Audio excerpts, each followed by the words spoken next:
Hello बच्चों, चलिए प्रश्न को देखते हैं। तो दिया गया प्रश्न है कि उभयधर्मी ऑक्साइड क्या होते हैं, दो उभयधर्मी ऑक्साइड का उदाहरण दीजिए।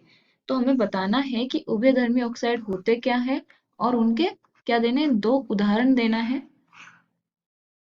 तो सबसे पहले हम क्या लिखेंगे, मुख्य उदाहरण, मुख्य अवधारणा। तो वो क्या हो जाएगा, धातु ऑक्साइडों का, धातु ऑक्साइड ऑक्साइडों के गुणधर्म। तो हमें पता होना चाहिए कि जो हमारी धातु ऑक्साइड बनाते हैं वो किस प्रकार से होते हैं। तो कुछ ऑक्साइड क्या करते हैं, अम्ल के साथ अभिक्रिया करते हैं, कुछ ऑक्साइड सिर्फ क्षार के साथ अभिक्रिया करते हैं, और कुछ ऑक्साइड होते हैं जो दोनों के साथ अभिक्रिया करते हैं। तो उनको ऑक्साइड को हम क्या बोल देते हैं, उभयधर्मी। तो चलिए हम देख लेते हैं, उभयधर्मी ऑक्साइड।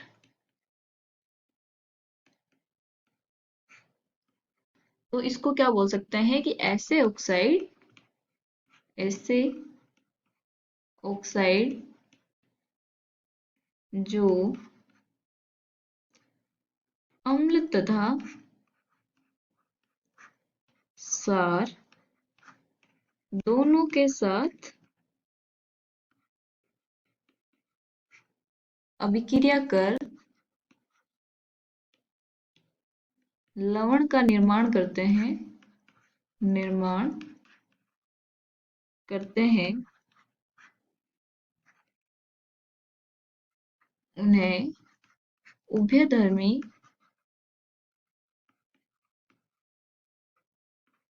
ऑक्साइड कहा जाता है।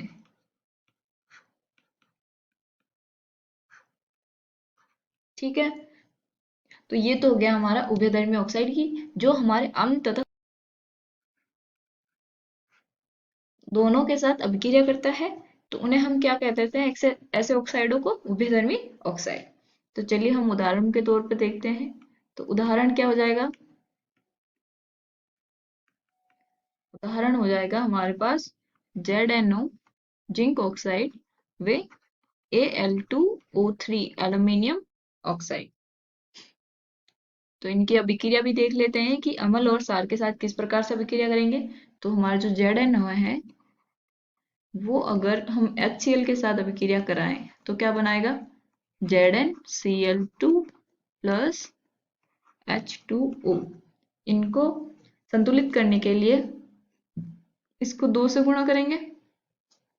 तो Cl2 2, H2 2, ऑक्सीजन एक है, Zn एक है। तो ये हो गई हमारी संतुलित। तो ये क्या है, हमारा अम्ल है HCl। और अब कराते हैं क्षार। तो क्षार क्या है, NaOH, सोडियम हाइड्रोक्साइड। तो इसमें क्या बनेगा, Na2ZnO2। तो ये हो जाएगा Na2ZnO2 प्लस H2O। तो इसको हम क्या बोलते हैं, सोडियम जिंकेट।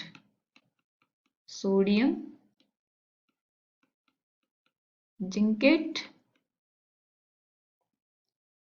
तो ये हो गई हमारा NaOH, क्या है हमारा क्षार है। इसी प्रकार से हमारा एल्यूमिनियम का भी हो जाएगा।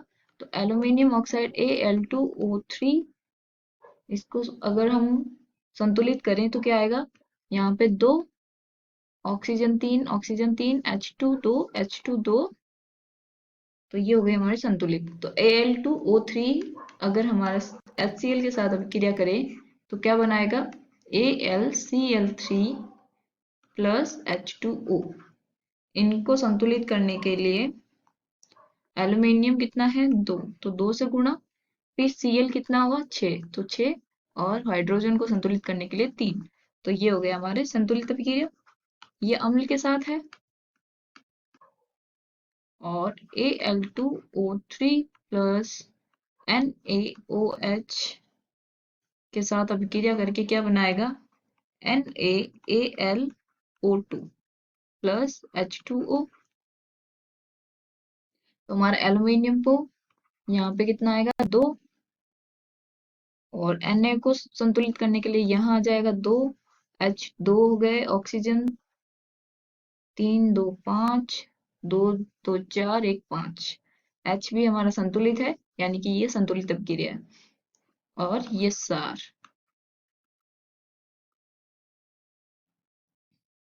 तो ये हो गई हमारी उभयधर्मी ऑक्साइड की अम्ल व तथा सार के साथ अभिक्रिया। आशा करती हूँ आपको समझ में आया होगा। धन्यवाद।